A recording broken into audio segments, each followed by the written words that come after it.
Hey, good morning, everybody. Welcome back to the Gospel of John, chapter 2, daily devotional. So glad you're here. Let's go ahead and jump in and see what happens today in the life of Jesus. And the third day, there was a marriage in Canaan of Galilee. There was a party, and that the mother of Jesus was there, and both Jesus was called and his disciples to the marriage. And when they wanted wine, the mother of Jesus saith unto him, They have no wine. Now, a Jewish feast or a Jewish wedding could go on for days and days. So they had to account for this. Jesus said to her, Woman, don't ever call your mother woman. Woman, what have I to do with thee? Mine hour is not yet come. His mother saith unto the servants, she doesn't even pay attention to him, whatsoever he says to you, do it. He looked into something much deeper than just the wine, and we'll explain that. And there was a set there 6 water pots of stone, after the manner of the purifying of the Jews, containing 2 or 3 firlings apiece. Jesus saith unto them, Fill the water pots with water, and they filled them up to the brim. And he saith unto them, Draw out now, and bear unto the governor of the feast, and they bear it.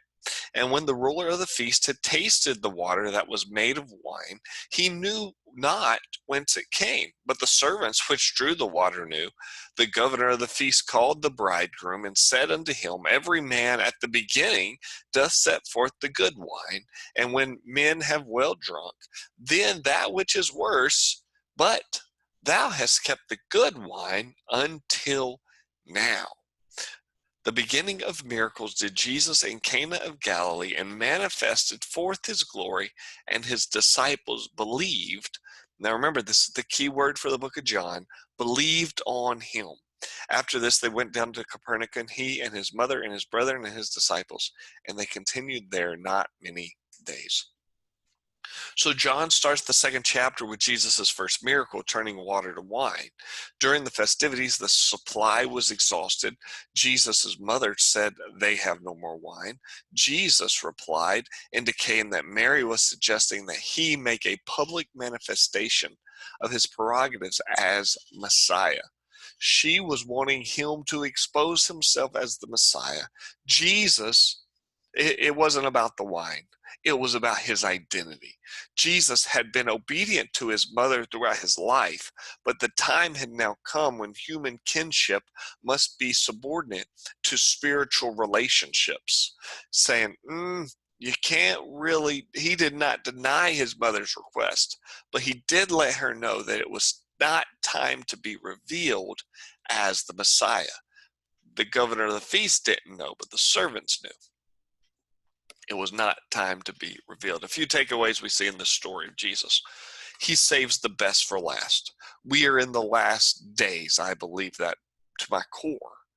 And he saved us for last, for these last days. What an honor. His disciples believed on him because of what they had seen. He would later say that there's a special blessing for those who believe and have not seen. Who's that? Us. The disciples and his mother were ready for him to be revealed as the Messiah, but he was not ready.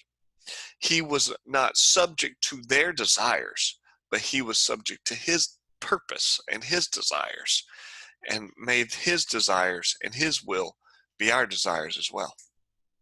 And the Jews' Passover was at hand, and Jesus went up to Jerusalem and found in the temple those that sold oxen and sheep and doves, and the changers of money sitting.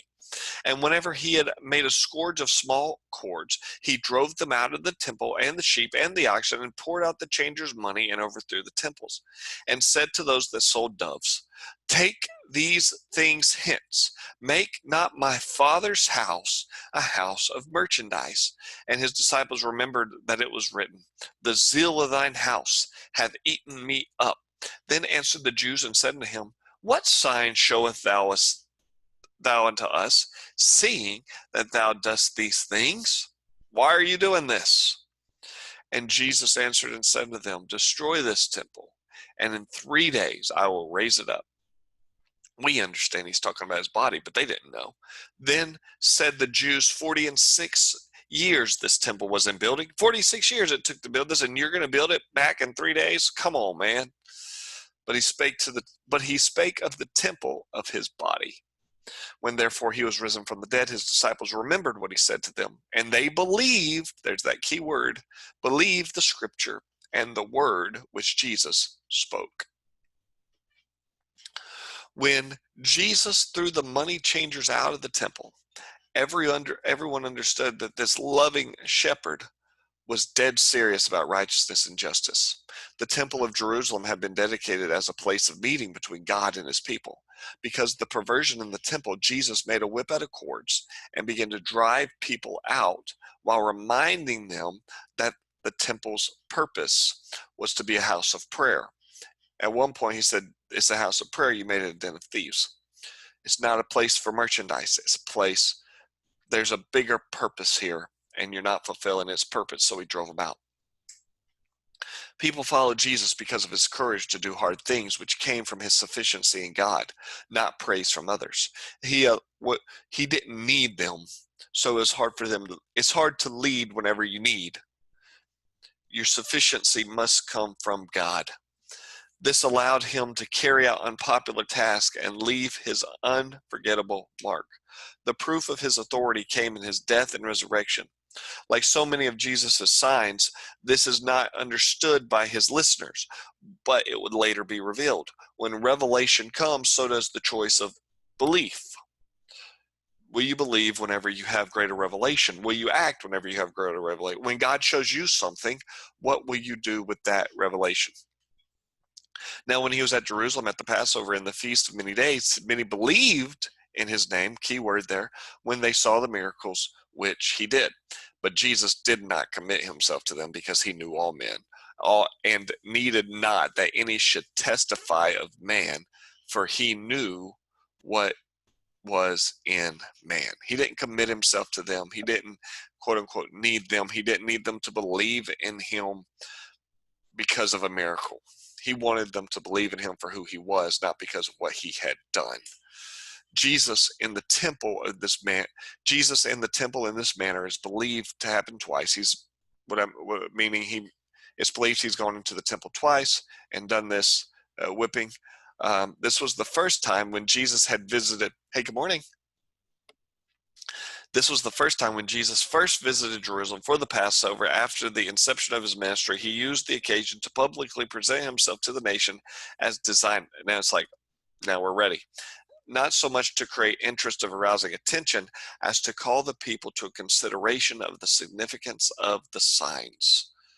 He wanted people to be able to consider. He wanted to be able to make the statement, 3 days I'll raise this temple up. He wanted people to think about that. What did he mean by that? That way, whenever he died and rose again, they could point back and say, remember when he said. No doubt Jesus' action would force the Sanhedrin, the religious rulers of the day, to examine his actions.